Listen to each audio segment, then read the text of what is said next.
దేవుని పరిశుద్ధ నామంలో మీ అందరికీ కూడా శుభాలు వందనాలు తెలియజేస్తూ ఉన్నాను. కృప సత్య సువార్త అను ఈ కార్యక్రమం ద్వారా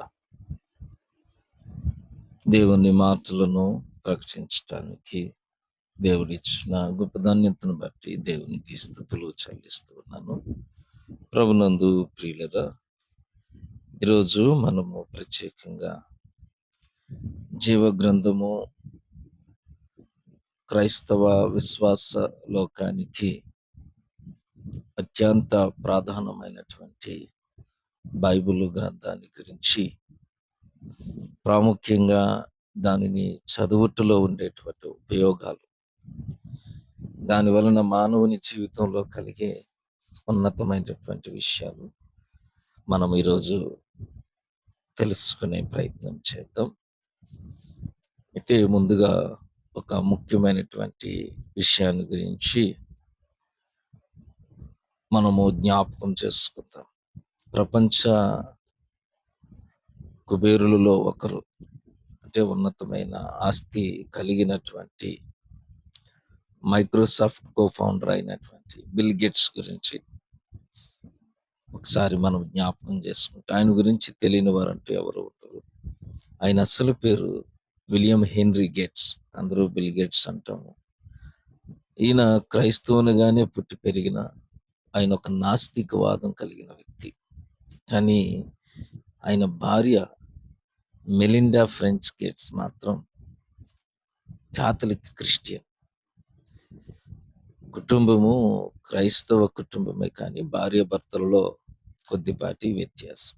ఒకసారి ఈ బిల్ గేట్స్ గారు తన భార్యతో కలిసి కూర్చుని మాట్లాడుతున్నప్పుడు ఆయన ఆలోచన ఏ రీతిగా ఉందంటే, నాకు ఎంత కావాలంటే అంత ఆస్తి ఉంది, కావలసినవన్నీ నా దగ్గర ఉన్నాయి, ఏం కావాలంటే అవి నేను కలిగి ఉన్నాను కదా, ఒక మనిషి సంపాదించగలిగినవన్నీ నా దగ్గర ఉన్నాయి, బంగ్లా, కార్లు, ఉన్నతమైనటువంటి విలువైన వస్తువులు, ఒక గొప్ప ఫ్యామిలీ, ఇవన్నీ నాకు కలిగి ఉన్నప్పటికీ కూడా నా జీవితము అందరిలాగే ఉంది, అందరిలాగే బ్రతకవలసి వస్తుంది. ఈ జీవితం కంటే ఇంకా ఉన్నతమైనటువంటి యూనివర్సల్ పవర్ అనేది ఒకటి ఉంటుంది, దానిని నీకు నేను పరిచయం చేస్తాను. నేను అవసరమైతే నా దగ్గర ఉన్నటువంటి వాటితో దేవుణ్ణి కొనటాను, మనం రేపు దేవుణ్ణి కొనటానికి వెళదామని చెప్పి తన భార్యకు చెప్తాడు.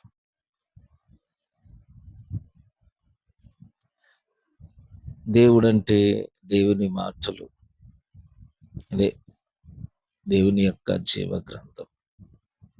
ఆయనకు బుక్స్ కొనే అలవాటు ఉంది, చారిత్రాత్మకమైన ప్రాచ్యమైన చాలా బుక్స్ కొనడం మరి బిల్ గేట్స్ గారికి చాలా ఇష్టం. అయితే ఈ సమయంలో మరి ప్రింటింగ్ యంత్రాన్ని, అచ్చయంత్రాన్ని కనిపెట్టిన వ్యక్తి జాన్ గూటన్బర్గ్ ప్రింటింగ్ మిషన్ కనుగొన్నారు. బైబిల్ ముద్రించడం కోసమే ఆయన తయారు చేస్తే నేడు ప్రపంచ పరిస్థితిని, ఈ ప్రపంచ స్థితిగతిని కూడా ఆ ప్రింటింగే మార్చేసింది. మొట్టమొదటి ఈ మిషన్ కనుగొన్నప్పుడు అచ్చివేసినటువంటి మొదటి పుస్తకం బైబిల్. మొదటి పుస్తకమే కాదు, మొదటి నుండి 180 పుస్తకాలు వరుసగా వారు ముద్రించారు. అలా ముద్రించిన 180 పుస్తకాల్లో మొదటి 50 పుస్తకాలు ఇప్పుడు అలా చరిత్రలో నిలిచి ఉన్నాయి. మొదట వేసిన 50 పుస్తకాలు, ముందు అచ్చివేసిన మొదటి బైబిల్లో ఒకటి ఈ బిల్ గేట్స్ గారు కొన్నారు. ఎందుకు కొన్నారు అంటే 135 కోట్లతో కొన్నారు. ప్రస్తుతం బైబిల్ ఖరీదు మనకు చాలా తక్కువగా, ఉచితంగా కూడా ఇస్తారు కొన్ని చోట్ల, కానీ బిల్ గేట్స్ కొన్నది అక్షరాల 135 కోట్లు పెట్టి బైబిల్ కొన్నాడు.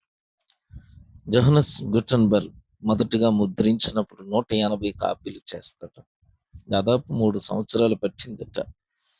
1453 నుండి 1450 వరకు కూడా దాన్ని ప్రింట్ చేశాడు. మొదటిగా లాటిన్ భాషలో ఉంది.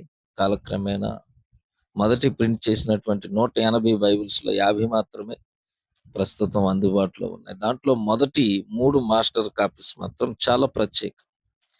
ఈ మొదటి 3 బైబిల్స్‌లో ఒకటి లైబ్రరీ ఆఫ్ కాంగ్రెస్‌లో ఉంది. రెండవది 1994లో 135 కోట్లు పెట్టి బిల్ గేట్స్ గారు ఈ బైబిల్ కొన్నాడు. ఇక మూడో బైబిల్ న్యూయార్క్ సిటీలో ఉంది. బైబిల్ మనము లక్షలు పెట్టి కొనాల్సిన అవసరం లేదు ప్రస్తుతం. అందరికీ అందుబాటులో ఉంది. కానీ దాన్ని అందుకోవటంలో కొన్ని ఇబ్బందులు ఉన్నాయి. చాలా మందికి ఇంట్లో బైబిల్ ఉంటుంది. కానీ దాన్ని ఎంతగా చదవటానికి ఇష్టపడరు. బైబిల్ చదవాలని ఉన్నా బైబిల్ చదవటానికి చదువు రాక కొంతమంది చదువుకోలేరు. కొందరు బాధపడుతుంటారు. వారి భాషలో లేక ఇంకొందరు బాధపడతారు. చదవాలని ఉన్న కట్టుబాట్లలో, ఆచారాల్లో అవకాశం లేక చదివేందుకు ఇంకొందరు ఇబ్బంది పడుతుంటారు. అన్నీ ఉండి, అన్ని వసతులు ఉండి చదవటానికి మరి కొంతమందికి అశ్రద్ధ. ఎందుకు ఇష్టపడరు వాక్యాన్ని? ఎందుకు దూరంగా ఉంటారు? వాక్యం అర్థం కాకనే ప్రాబ్లమ్స్. అనేక డినామినేషన్స్, అనేక అబద్ధ బోధలు అన్నీ అర్థం కావాలంటే ముందు వాక్యం అర్థం కావాలి. మన జీవితాన్ని మనం సరిగా అర్థం చేసుకోవాలంటే వాక్యాన్ని మనం శ్రద్ధగాను జాగ్రత్తగాను ధ్యానం చేస్తే మనకు కలిగేటువంటి అనేకమైనటువంటి మేలులు ఉపయోగాలు ఎన్నో. ప్రియులరా, బోధకుడు సంఘంలో మనకు చెప్తున్న బోధ మనము జాగ్రత్తగా పరిశీలించాలి అనుకుంటే మొదటిగా మనము కొన్ని విషయాలను జాగ్రత్తగా పరిశీలన చేయాలి. చర్చిలో కూర్చుని కొన్నిసార్లు బోధకులు చెప్పేదంతా కూడా బైబిల్లోనే అనుకుంటాం. బైబిల్లో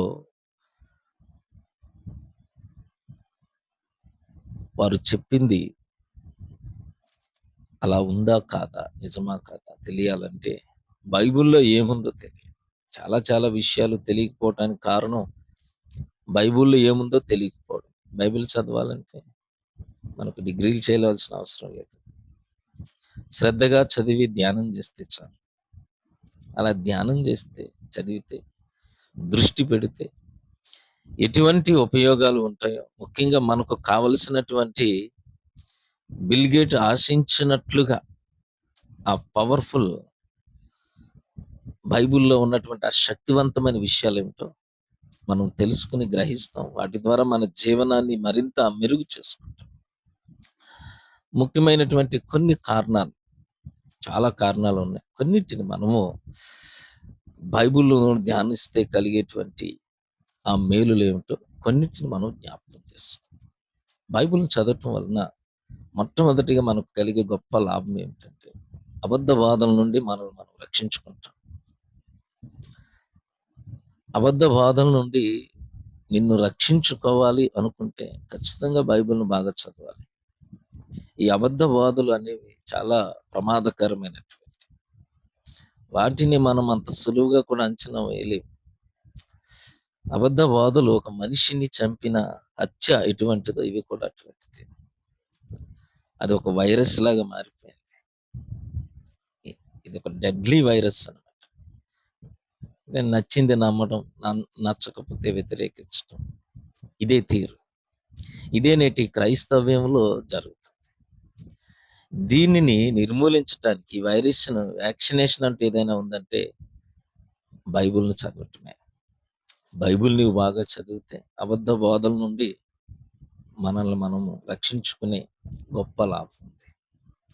దెయ్యపు బోధలు దూరం అవ్వాలి అంటే బైబిల్ నీ చేతిలో ఉండాలి, చదవాలి, అర్థం చేసుకోవాలి. అపోస్తలుడైన పౌలు గారు తిమోతి అనే ఒక గొప్ప భక్తిపరుడికి రాస్తూ తన పత్రికలో ఈ రీతిగా చెప్తారు. తిమోతికి రాసిన 2వ పత్రిక 2వ అధ్యాయం 15 నుండి ఇలాగ రాసిబడి ఉంది. దేవుని ఎదుట యోగ్యునిగాను, సిగ్గుపడనక్కర్లేని పనివానిగాను, సత్యవాక్యమును సరిగా ఉపదేశించువానిగా, నిన్ను నీవే దేవునికి కనపరుచుకొనుటకు జాగ్రత్త పడుమని చెప్తారు.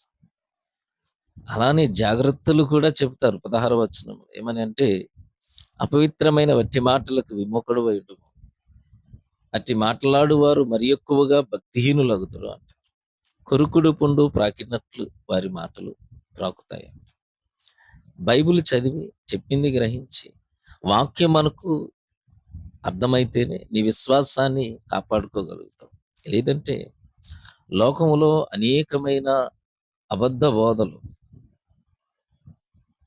విభిన్న